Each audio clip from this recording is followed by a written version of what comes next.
Whenever I get a bike fully built, I like to do a full walk around video on all the mods so new viewers can get an idea of everything that's on this bike. That is the purpose of today's video. Now, every single mod that I have on this bike has its own individual install and test video, so if you're interested in any of the specific parts, you can check out the build playlist that I'll link below in this video. Now, lastly, before I get into this video, I do want to thank all of the sponsors for this build. If you want to get any of the parts in this video, you can feel free to use code ConnorG at checkout to save. But with all that said, let's get into the bike. Now, these mods are going to be in the order that I think you should get them. This is just my preference, but I think that makes the most sense. Astroworks Shiftlocks. In my opinion, these are the biggest hack for wheelies. It locks you into the bike super well, and it's also crazy important for one-handers, but also super viable even if you're just learning, as it further secures you to the bike. I think this is a totally underrated mod and benefits newbies and advanced stunters alike. I think it looks great, it matches the bike great, and it even has adjustable positions for the peg so you can run it closer or further away. To be honest, whenever I ride a bike without a shift lock, it feels super weird, I feel naked, and not nearly as confident wheeling with it. So, great mod. Formula E-Moto brakes. The stock XXX brakes were fine, not amazing, but fine. I used Shimano H3OC pads, which helped a bit, but you really need to upgrade. These E-Moto brakes are phenomenal because they are DOT4 fluid, which is pretty much like moto brakes, but it still uses an MTB style caliper. The benefits to this are you get a more modulated feel similar to MTB brakes, like say the Magura MT5, but the braking power and confidence that you avoid brake fade similar to that of a real moto brake is amazing. It's such a perfect balance on a bike this size, weight, and power. Guts Racing seat cover. This is another huge wheelie mod. Also, I think that's underrated. These can be a little bit rough on your legs, but the whole point of the seat cover is to keep you locked into the bike, which this absolutely does. This is super important when you're dropping all the way back, trying one-handers, no-handers, and all of the sorts. It's also beneficial even off-road riding because it keeps you locked into the seat. Plus, I think aesthetically, it just makes the bike look pretty sweet. Funn RSX direct stem mount and Warp 9 stem lock. Both of these are great so your headset doesn't spin when you crash. It also helps with jumps, stoppies, and off-road. Let's say you're hitting rocks on the trail or pretty big jumps. Front wheel isn't gonna move as easily. The stem lock is also huge if you're doing the direct stem mount, just because these stock Talaria and Suron headsets can get loose pretty easily, and if you run it loose for too long, you do run the risk of rounding out the tube, which would pretty much cook your frame. Nucular P24F controller. You need this to upgrade your battery. This was one of the initial mods I did on the bike. I ran this controller alone just with the stock battery.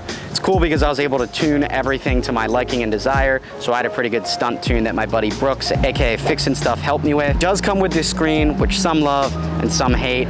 I'm kind of meh on it. Also, since I have a Warp 9 stem lock, I couldn't use the original mounting piece on the stem, so I actually used a GoPro mount and stuck it to the bike itself, which actually works pretty well.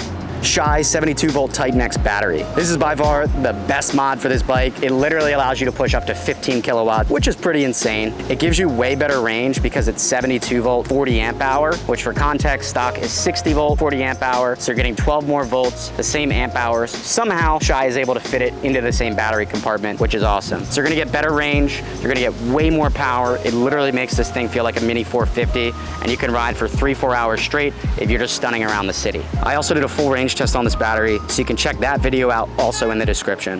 Upgraded FactoryZ subframe. This isn't totally necessary, but it's just way more rigid than the stock one. It puts the seat a little bit higher. I also just think it looks better than the stock subframe. On the first generation of the Talaria XXX, there were issues with the subframes bending. Seems like they mostly fixed that on the second gen, but this subframe that I now have on here absolutely will not bend, and it looks sweet. FactoryZ Footbrake. This is a must-do for stunting. This has HopeTech V4 brakes and DOT 5.1 fluid. I'm still getting used to it, but it's a huge add to start learning one hands and no hands for wheelies. There's also just minor conveniences to having a foot brake, like being able to use your left hand to use your phone, hold an object, hold a drink, but still be able to brake with your right foot. Our plan is to get really good on this foot brake, but it's gonna take a little bit of time. Shinko 241 tires. I like these. They're a great 50/50 tire. I think they look pretty good on the bike. It does make the bike feel a lot more legit and way better off-road compared to the stock Supermotos, but they do wear pretty fast and they are a bit heavier than stock, but you do get used to it pretty quickly. That said, I do think I'm gonna be going back to Supermotos because I just love the look and feel of it. ECDCustoms wrap. This will probably be the first thing you notice when you look at my bike. Some might argue you should do this sooner purely for aesthetics, but also for the fact that it protects the bike. I put it at the end though because I still love this bike in bare black, and also because I'd suggest rather spending money on performance first. ODI front number plate.